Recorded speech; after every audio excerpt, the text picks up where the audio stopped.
Welcome to the panel on your smartphone of the International Environment Forum. This brief presentation is on the Sustainable Development Goal 12, Responsible Consumption and Production, with the focus on how can we reduce excessive consumption. SDG 12 calls for a reduction of our ecological footprint by changing the way we produce and consume goods and resources. It includes ambitious goal targets to be achieved by 2030. Developed countries will need to take the lead in moving towards sustainable consumption and production. The challenges are formidable. Agricultural methods and industrial production must become more sustainable. Waste must be significantly reduced, recycled, and reused. And most important is the cutting back on excessive consumption. At the same time, too many people today are not even able to meet their basic needs. They need to be supported in sustainable development and should have the right to their fair share of the Earth's resources. This makes the reduction of consumption by the wealthier people of the world all the more important. With wealthy people, I mean most people who are living in developed countries, as well as the well-to-do and middle class in the developing world. The challenge is huge because present generations have grown up in a culture of consumerism. They have not experienced any other way of life. People take consumer goods for granted and feel entitled to possess them. Despite their ability to enjoy material goods on a scale and quality that is unprecedented in human history, many people are not happy, and a mental health crisis is in progress, with increasing numbers of people afflicted by depression and addictions, with some of them becoming prone to suicide and acts of violence. Studies have shown that once basic needs are met, more material goods don't enhance happiness.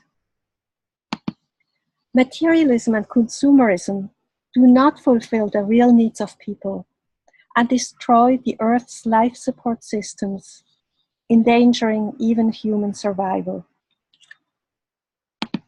All the world's religions warn us about greed. For example, Taoism teaches there is no greater calamity than indulging in greed. And Islam admonishes, O children of Adam, eat and drink, but be not extravagant. Indeed, he likes not those who commit extravagance. Now, I don't mean that we should go to the other extreme, to asceticism. We can enjoy the beautiful things this world offers us, even as we significantly reduce our consumption. All of this means that we need to rethink the purpose of our lives, considering that humans are spiritual beings. If we don't nourish our souls, we will stay hungry, even if we fill our lives with material things.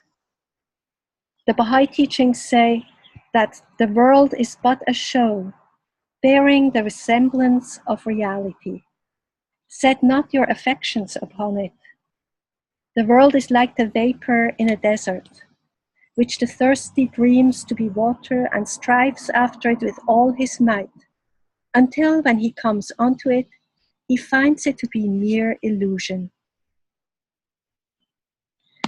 Merely asking people to drastically reduce their consumption would likely be useless. Their emptiness must first be filled with the real water of life, with meaning and a sense of belonging. A deeper understanding of their purpose in life will provide the foundation for a substantial reduction in consumption.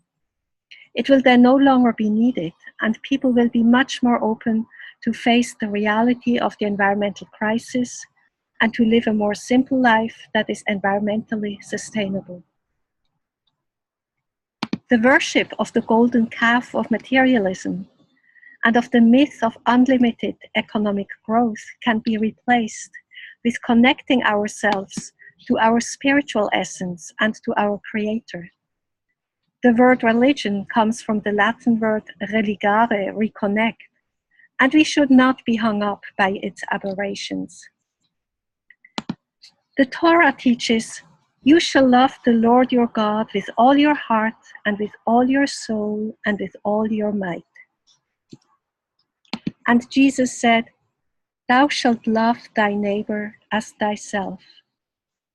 The love for God and for all of his creation makes us care about all the people who are exploited in the current economic system, and care for all other creatures of this earth that are suffering or even become extinct because of habitat loss, pollution, and a changing climate. Such love creates purpose in our life and a sense of belonging. All people are created as noble beings and deserve equal rights. At the same time, each individual shares some responsibility for the well-being of society. The Baha'i teachings say that people find happiness in the promotion of the best interests of the peoples of the earth. Baha'u'llah said, "Let your vision be world-embracing rather than confined to your own self." Such an altruistic attitude that comes from deep within an individual is the key to that individual's happiness, as well as a prerequisite for the large-scale changes needed toward a sustainable civilization. Imagine a society that cares about the welfare of each individual and where individuals are eager to contribute to the common good. Serving together to make the world a better place makes people truly happy. It provides their life with a profound purpose and with a sense of belonging to a meaningful social circle. There are many areas of social needs where we can make a difference instead of wasting our time, minds, and hearts in the pursuit of senseless shopping. The tricky question is how to get there. Over the past couple of decades, the global Baha'i community has experimented with a model of social transformation that seems to work. Communities empower themselves with study classes that provide spiritual nourishment, ethical values, as well as skills and experience for practical service to the community. This model has been used with adults, youth, and children in almost all the countries of the world. These educational efforts could be expanded and replicated. They have already shown that they work and hold great promise for the future because they build the foundation for social transformation. People will no longer have the need for excessive consumption because they are fulfilled with a meaningful life. Thank you for your time listening.